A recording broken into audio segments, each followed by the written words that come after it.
Okay, children. Now the next will be starting with OOPS concept. OOPS stands for Object Oriented Programming Systems. The concept which is used now, today, to write down the programs. What we have been learning was called as procedural programming because we were not using the OOPS concept.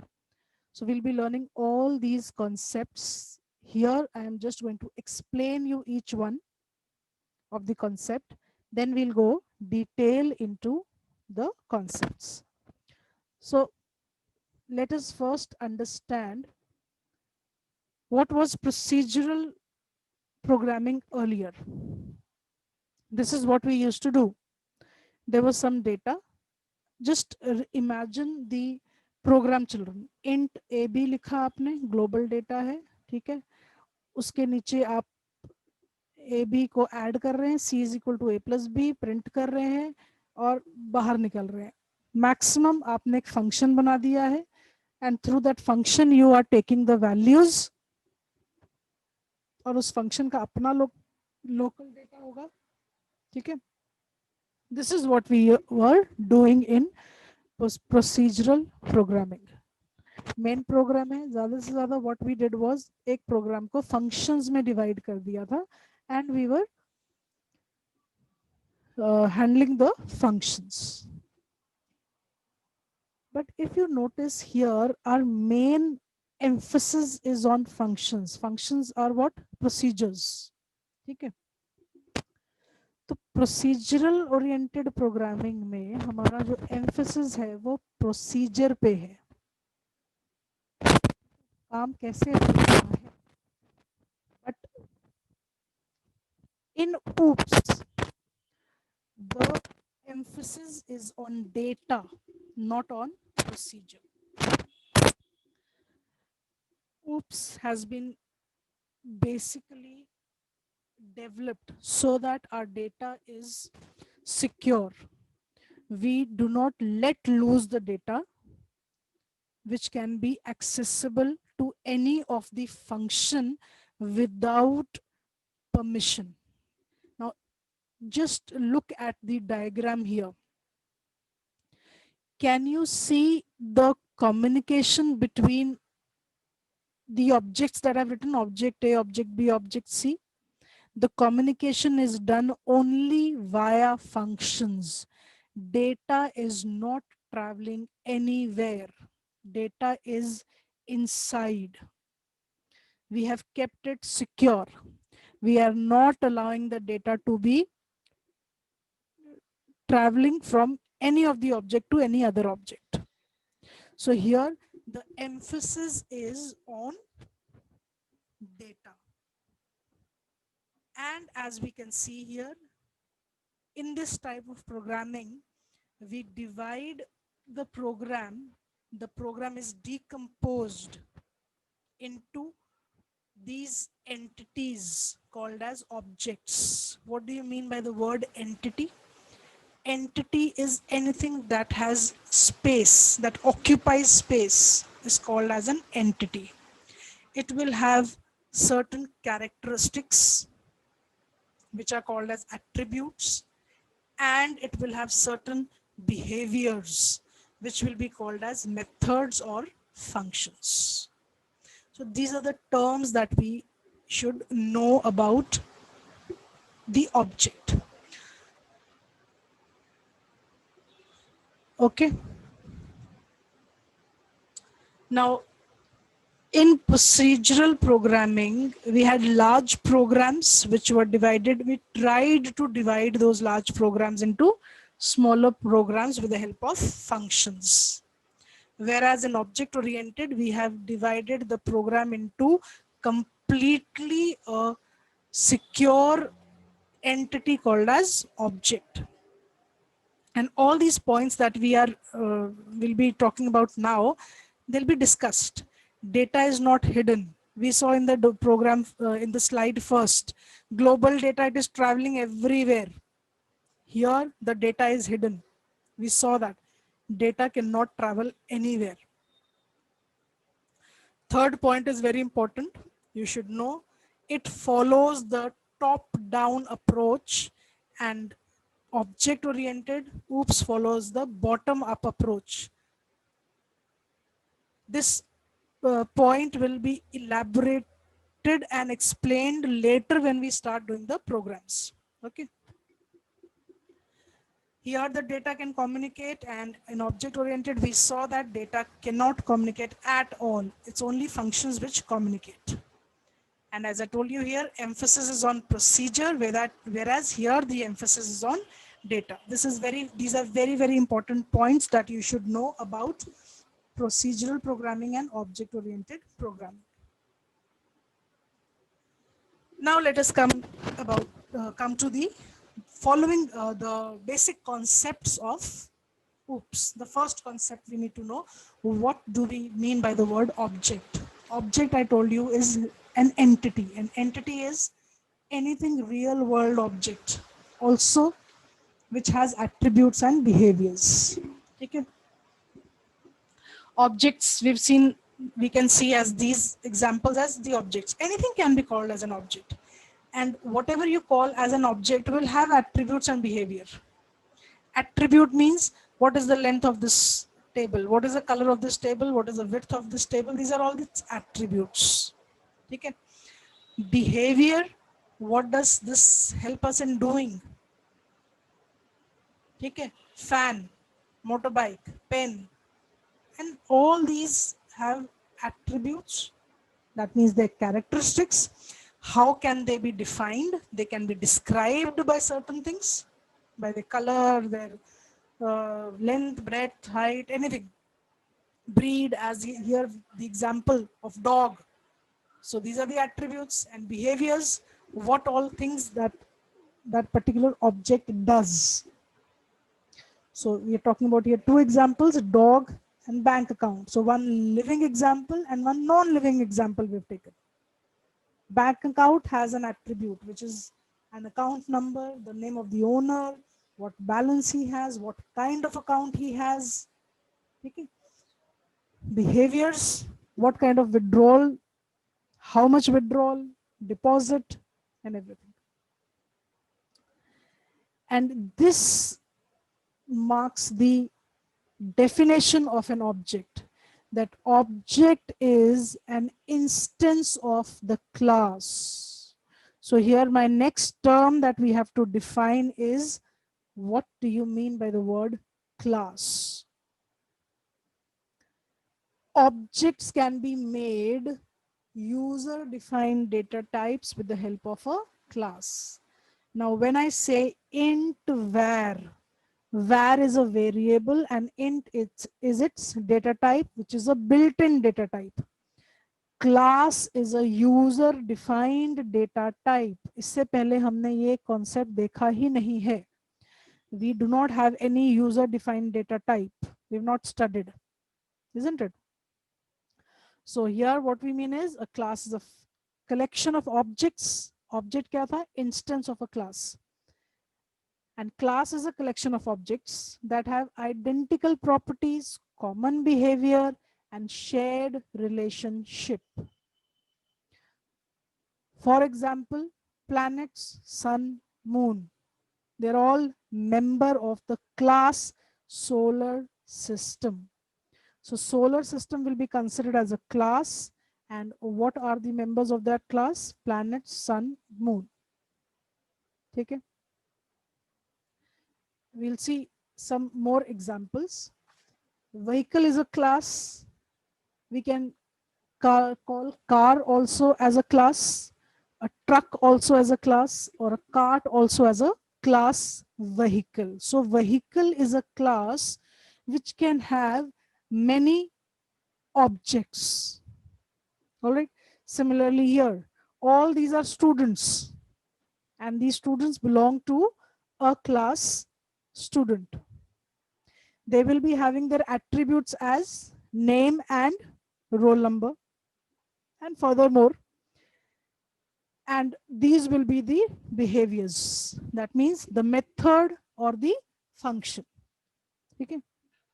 और भी हो सकते हैं. They can be the the marks that the child scores in unit test, semester, the attendance, the remark, anything that can be the behavior. And here we are discussing the difference. Object is an instance of a class, whereas a class is collection of the objects, of similar objects. Okay? Only because they are all belonging to one class vehicle, I will call them as vehicle. Only because they are studying in the same class, I'll call them as student. I cannot make an employee stand here and then I say that these all children belong to the same class and that employee also. No, the employee is a separate entity and the students are the separate entity. Okay? So this concept of object and class is very important here. Class is to bind the functions and the functions क्या थे? Method क्या है? Behavior. To bind the functions and the data together. Okay. So the next is inheritance. Inheritance is a very common English word which means that something new to be derived from which is already existing. So this is one of the object oriented concept where we can derive new you can say class from an already existing class. Here I've shown you the example. There's a person is the main class, but from a person, a student class can also be derived, an employee class can be derived, a grandfather can be derived, a student can go to a college, can go to school, both of them are called as student. So they have some common attributes, some common characteristics, but have something new of their own also. That is called as inheritance. A boy has inherited some of the features of his parents and he also has some of the features of his own. All right. So that kind of concept is called as inheritance. Here an example is written: a circle has all the characteristics and functions of a class called as shape, but it has its own specific characteristics. That means it should have a center, it should have a radius, it will not have a length and breadth that rectangle will have. So some of the features which are common, but some will be its own characteristics. This is what we mean by the word inheritance here.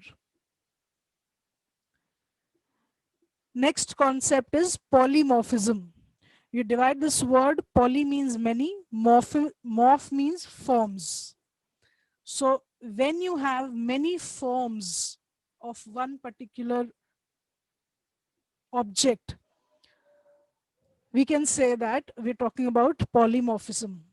As in the example here, we've seen that we're talking about water, which is in a liquid state, can also be in a solid state, and can also be in a gaseous state. So this is a polymorphism of water.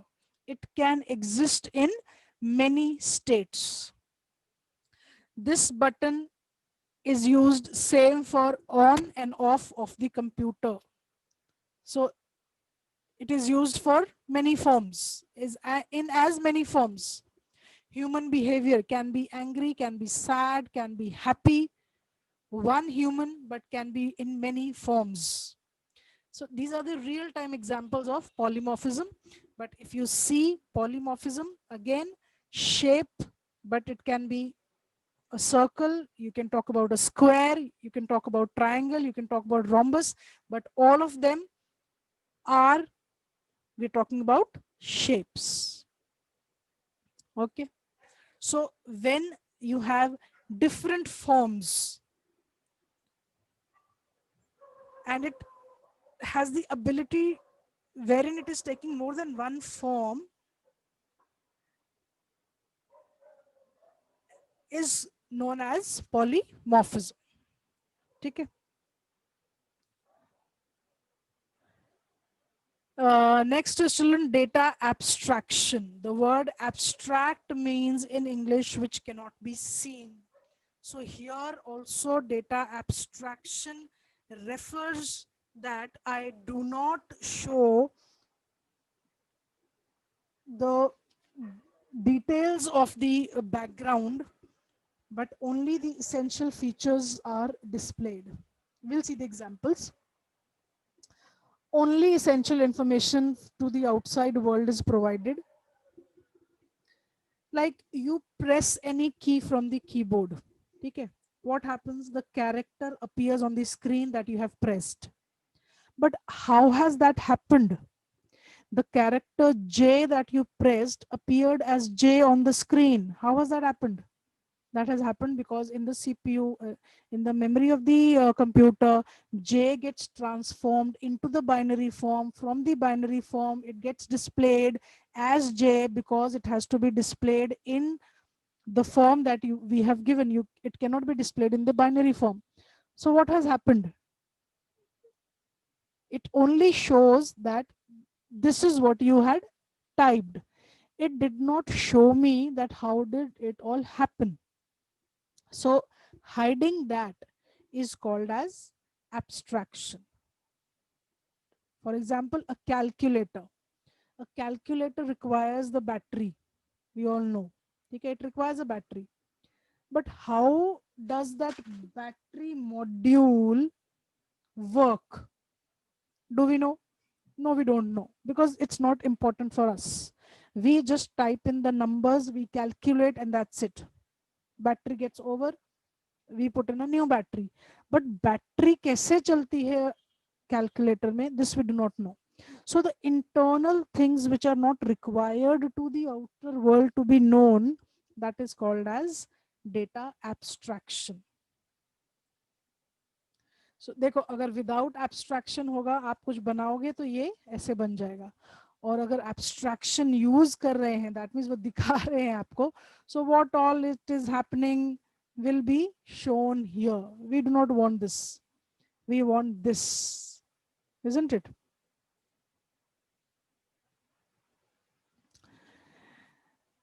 Second thing, children, after abstraction, we also talk about encapsulation, data encapsulation. What do you mean by encapsulation?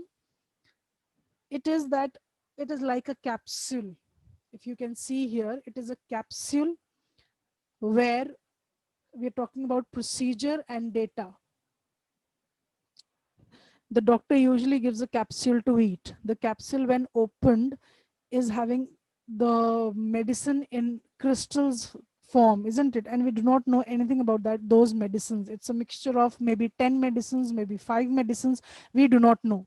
It's just that capsule, we eat it, and it gets affected and we are okay. We are not concerned about what all medicines were present in the capsule, what was the mixture about, what does this yellow crystal mean, what does this green crystal mean, हमें नहीं मालूम. And we are not concerned also. ठीक है. The refrigerator, it just gives us ठंडा पानी, it gives us things which are to be kept cold. What happens at the back of the refrigerator, we do not know. पीछे क्या चल रहा है, कैसे ठंडा होता है, कूलेंट लगता है, उसमें क्या हो रहा है, we do not know. And that is not required. So it is encapsulated.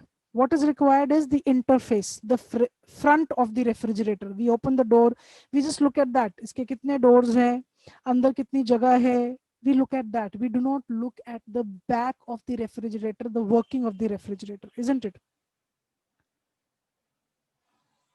Now same, let us come to the example of calculator. Abstraction में आपको मैंने बताया that how does the battery module work, we do not know. Encapsulation में आपने 10 + 20 - 34 this करके डाल दिया, सब डाल दिया. लास्ट में आपको क्या मिला, आंसर मिला. उसने 10 + 20 - 30 into this करके सारे आंसर्स तो नहीं दिए आपको.